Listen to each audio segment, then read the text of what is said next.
So let's just do winners and losers. Mine, Jack Jones and Mike Gesicki, big winners. I think it's pretty obvious. I think Mike Gesicki finished, looks like caught 9 of 10 targets from Mac Jones. Yeah, Mike Gesicki was great out there. I mean, he was very heavily targeted. He just, I was a little bit surprised because sometimes guys have a harder time, I guess, acclimating to the Patriots offense. It didn't appear to be an issue whatsoever for Mike Gesicki. I know they're not putting everything out there right now, but I was just very surprised at how quickly he was able to acclimate, how good he looked right away. My two, I think I had like 5 or 6 winners in the column that I wrote today, but I I agreed on Jack Jones and Mike Gesicki. They were both included in mine. I'm going to put out there Marte Mapu. And my other one would be Bill O'Brien, just because of the buy-in from everyone. And just like this was the most obvious job for him to take to kind of regain his reputation. But with Mapu, since we haven't really talked about him that much yet, I'm very curious to see where he winds up. We did see him taking like free safety snaps during OTAs, part of minicamp. I think that would be a mistake personally, if they put him back there at free safety, and kind of in the same mold of like when Anthony Jennings was a rookie, the Patriots were trying to pigeonhole him into this role as an off-ball linebacker, and it never made sense to me because he was so solid as a run defender, so solid off the edge at Alabama. Like moving this guy who probably runs like a 5'1" 40 to off-ball linebacker who can't run sideline to sideline, it just never made sense to me. They experimented with it. They ''moved him off of it, and he's been a pretty effective edge defender since then. That's kind of how I feel about this Mapu at free safety thing. Like, yeah, he's got great size at 6'3", 216. Like he's a very instinctual player, but he's a guy that you want coming downhill. Like one of his biggest strengths is just like the pop that he brings for his lack of size. It is his instincts. It's playing the box. It's not necessarily his range or his coverage ability. Like he'll be a good coverage linebacker. I don't think he'll be a good coverage free safety. So hopefully for the Patriots' sake, that's just them kind of experimenting, seeing where he can go. But all in all, like he was making plays in OTAs. He was making plays in minicamp. He had an interception during OTAs, had a pass breakup in OTAs, had another pass breakup in minicamp.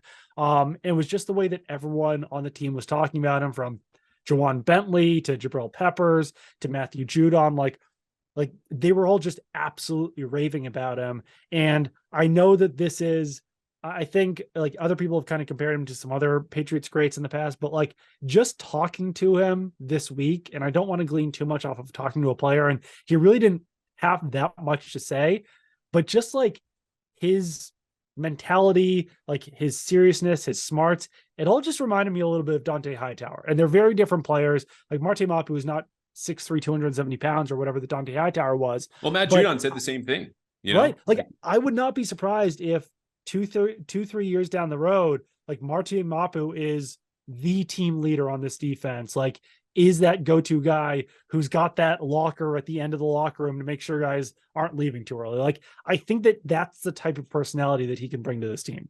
CLNS Media's Patriots coverage is brought to you by FanDuel. New customers get a no-sweat first bet up to $1,000. That's bonus bets back if your first bet doesn't win. I'm glad we stopped on Mapu. I have less to add, obviously not being at OTAs, but hearing those quotes, reading the recaps that all of you had from those days and those practices was like, okay, this seems real. The reasons I have caution are partly that distinction between linebacker and safety, which really in New England, because of how often they play in the box, gets blurred. Like just call it Adrian Phillips' spot or Patrick Chung's spot from 17 and 18, where he's at the second level. That's where he fits in. My question is, how long can you hang in there when you're only 221 pounds, 225 pounds? And I remember asking Belichick after they drafted him, like, do you see a way to add weight onto his frame? And they got we'll see. So we will see, because the other part that gives me pause is what is his path to playing time? And I'm not saying he needs to play 50% of the snaps to make an impact. You don't in this defense. You can play a very specialized dime linebacker role maybe, which was another weird small detail that they had a lot of Bentley with Mac Wilson, which was interesting. The first team defense on Tuesday running with the dime group. Anyway, because if he's playing that, Adrian Phillips, Kyle Duggar, Jabril Pepper spot, even if they're rotating to play free safety occasionally, is he going to play ahead of any of them? Is he going to play ahead of Jalen Mills? You're going to have an injury probably to that group at some point. Yeah. But I'm not sure where, as impressive as he's been, and I think partly and I think it was Jabril Peppers was talking about this. He sees the plays conceptually, like he gets Yeah. all the responsibilities and assignments, how the pieces fit, and that's probably how the Patriots just coach defense. That's impressive. It doesn't mean on 3rd and 7 I'm taking him over Jabril Peppers, who seems to get it and have much improvement this season. So that's partly why I still want to see more of the Pats come on. I don't think he'll disappoint though. Daniel Jeremiah called him his favorite player in the draft. As I've said, Belichick loved him, and they picked him, so he's here and he's off to a great start. Absolutely. No, yeah, I don't have that much more to add. I think that I don't know. It feels like there's a role for him, even if he just takes the snaps that Mac Wilson and Raekwon McMillan did last year, and then also maybe you mix him in a little bit in that safety group, like maybe take some snaps off Adrian Phillips, whatever it is. I don't know. One way or the other, I don't know. It's weird. I just have a good feeling about him. Maybe it winds up being completely false, but like it just seemed to be like the Marte Mapu like hype train basically all spring. Yeah. One last thing on Gesicki, who I mentioned is my second winner here for this week. He, like Josh Uche, should have and did thrive in this kind of setting. Again, no pads, there's no running. His blocking it's you can't really even file it under blocking for other tight ends. He is a big receiver. That said, a lot of flat routes, drags. He got some screens. He's familiar with, I don't think he ever played in the Bill O'Brien offense. Was recruited by Bill O'Brien to Penn State, didn't play under him.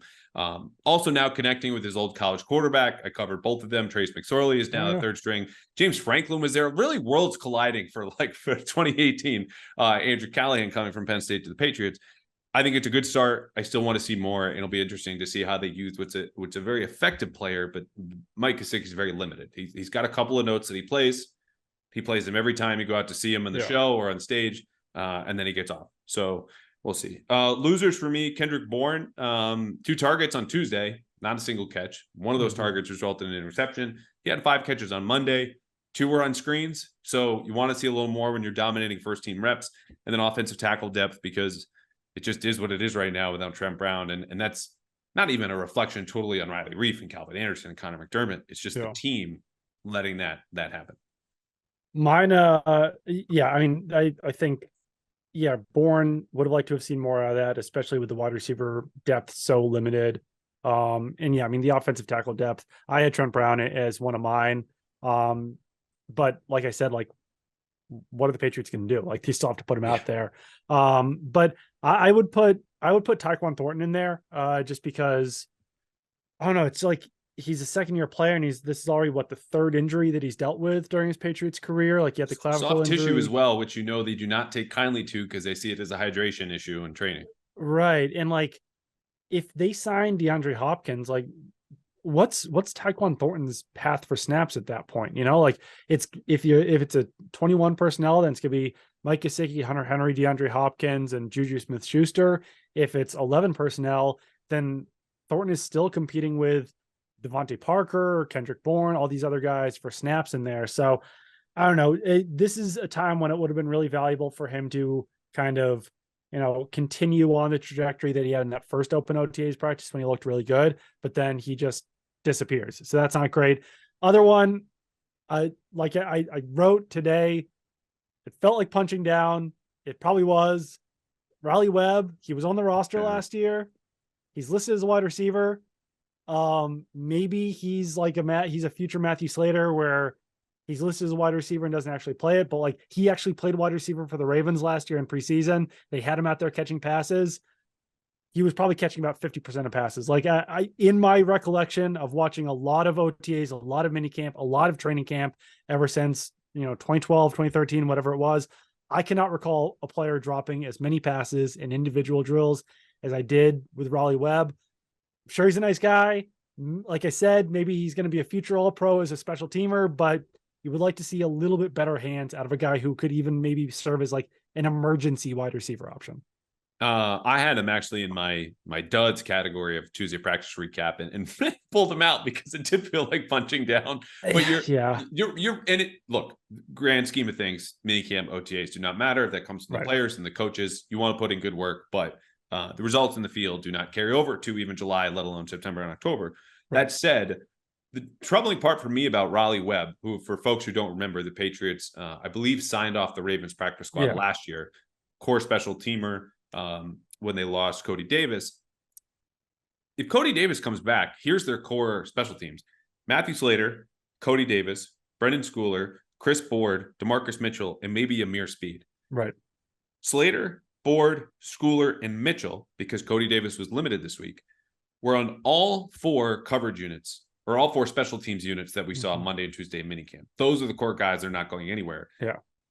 Where does Riley Webb fit in? And especially in a league now where the kickoff has been devalued. Yeah. Do you have room for a guy like that? I would think most Patriots fans are listening going, no, please God, no, Michael Scott Kiff.